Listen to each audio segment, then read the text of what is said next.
Could your smartphone be fueling a hidden addiction? Discover how technology is making porn more accessible than ever and what you can do to protect yourself. But before that, who am I?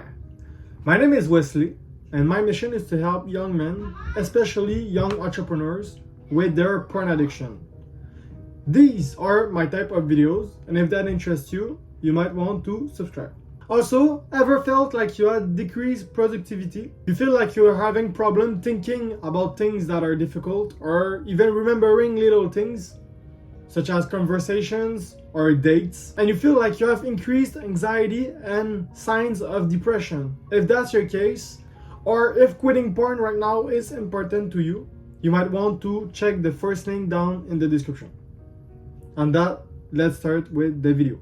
The role of technology in a porn addiction is really big, bigger than we may think. And first of all, it is the access for everyone. And on that, I'll share with you a story of mine. Years ago, my ex had a little brother which was 12. And I was kind of close with him because I was close with his sister also. And we were talking about a lot of things.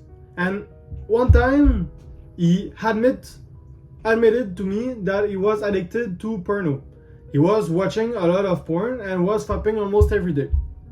It kind of went in the discussion because I didn't straight ask for that, but he was talking with me about porn star and things like that, and I said, how do you know all that at 12? It's kind of suspicious. And after he said, but I am fapping and everything. And the discussion kind of turned to that. And that made me realize that porn was way more accessible than I thought. And when you look at the site, you go on it and everything you have to do is just click, yes, I'm 18 and older, and now you have full access to the site. So in order for you to fap online, all you have to do is have something that can go on the internet, a phone, iPad, a MacBook, everything, and an internet connection. That's all.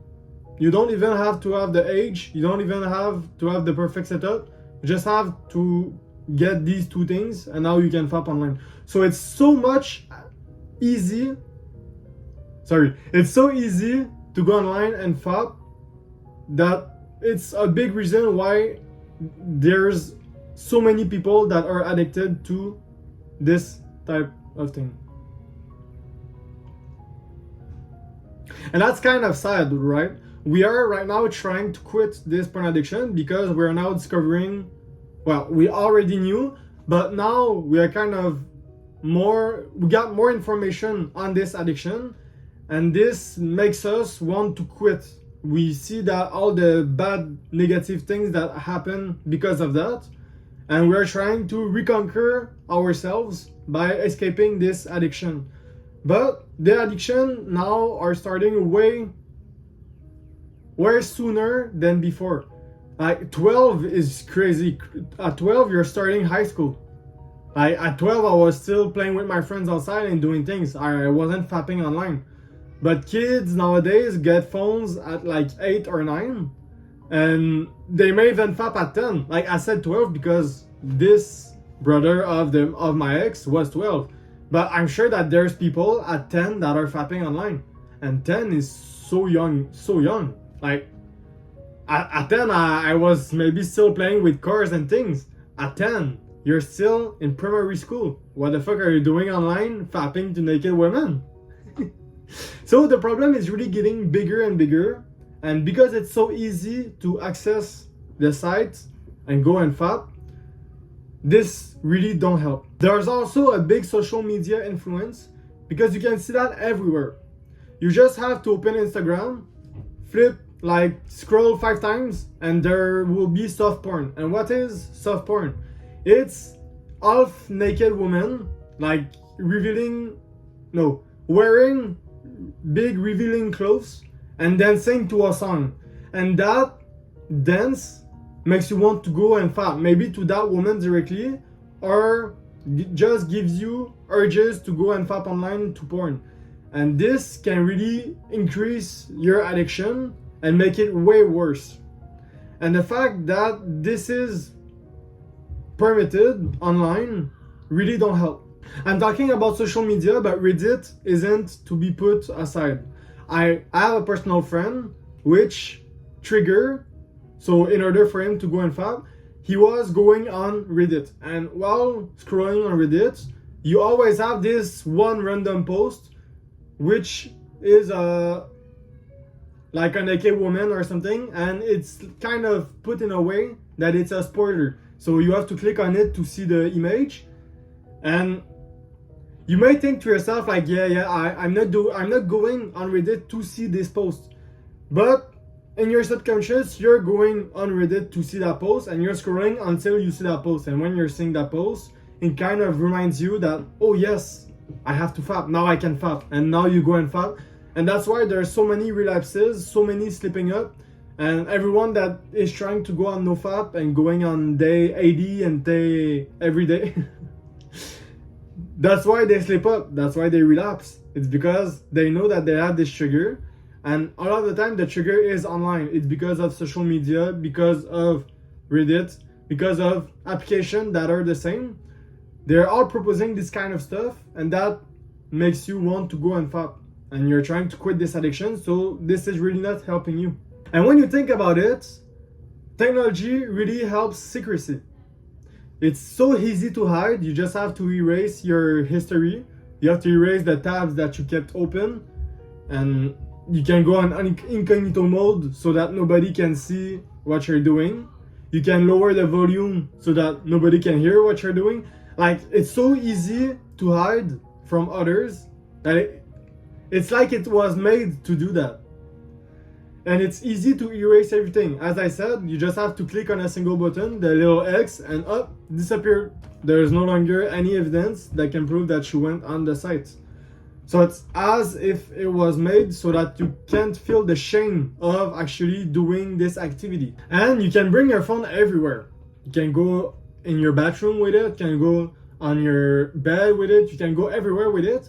So that makes fapping way easier, because you don't have to do it at the same place every day. You can change the place that you're doing it from, and that makes it way more easier. If you think about it, you don't have to wait for, let's say, the bathroom to get open and that everyone goes to sleep. You can just lock your room and do it straight into your room, or you can do it at other places.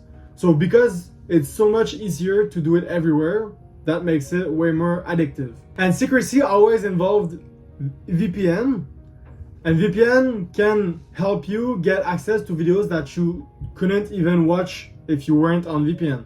For example, you could say that you're in China right now and watch Chinese people fuck other Chinese people, and that's really fucked up. Like, yes, you could just go on the search bar and search for that, but VPN helps you get protected so that there's even less way possible for people to know that you fapped. So it's like super well hidden, just so you can continue your addiction. And isn't that strange that people are literally helping you go and keep your addiction? Have you ever felt this kind of feeling of desensitization? The fact that you're always exposed to such violent content, such as video games, shooters, or just random content that you were supposed to have access online.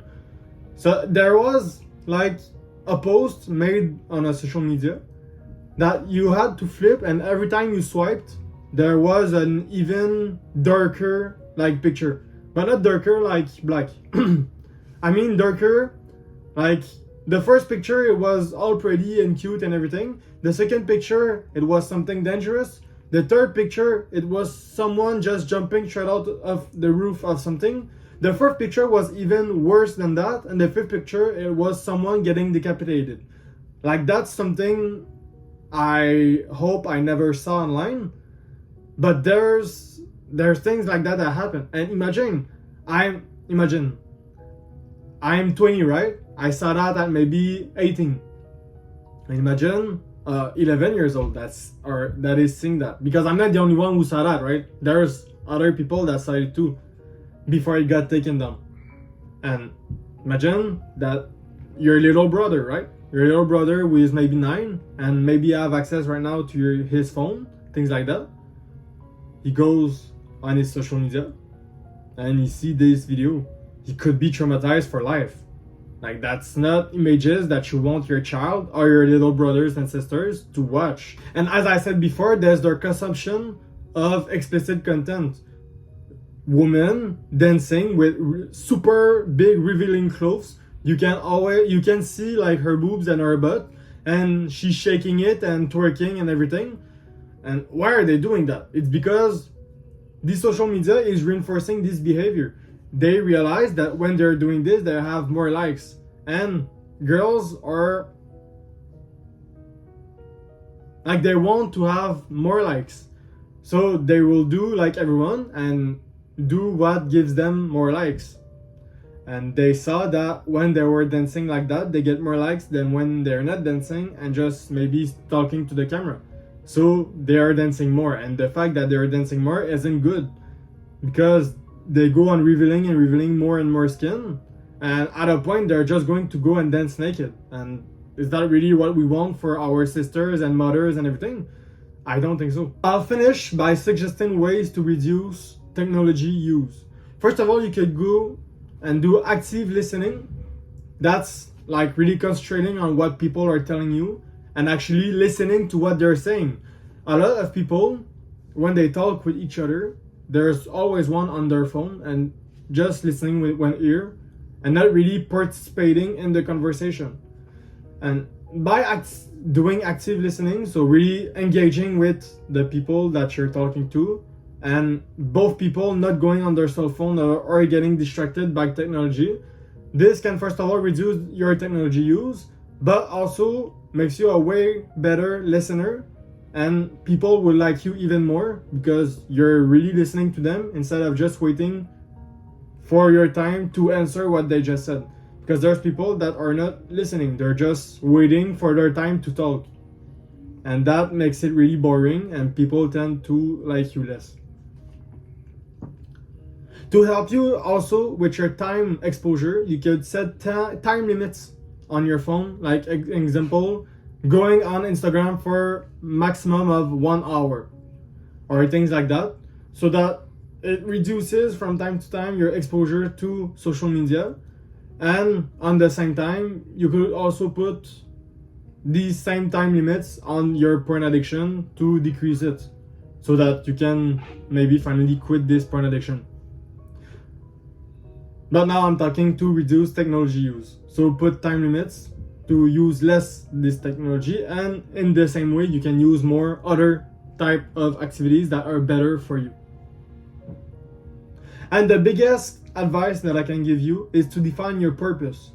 When you don't have a goal in life, it's hard to follow the path because you don't know which path is the good one. But when you define your purpose, you find this big goal that you want to achieve. Maybe you want to be financially free right now. That's the goal of a lot of people. When you have this full-on goal on your mind, it's way easier for you to focus on it and do everything that you can in order for you to achieve that goal. So define your purpose and set up the steps that you need to accomplish in order for you to realize that goal. This will help you reduce your technology uses and do great tasks that will help you accomplish what you want to accomplish in life. So it's like a win-win situation. So don't forget, porn is holding you back. I'm here to help. Other person are here to help also. But they don't have this link in the description that I have. On that, take care of yourself. Mwah.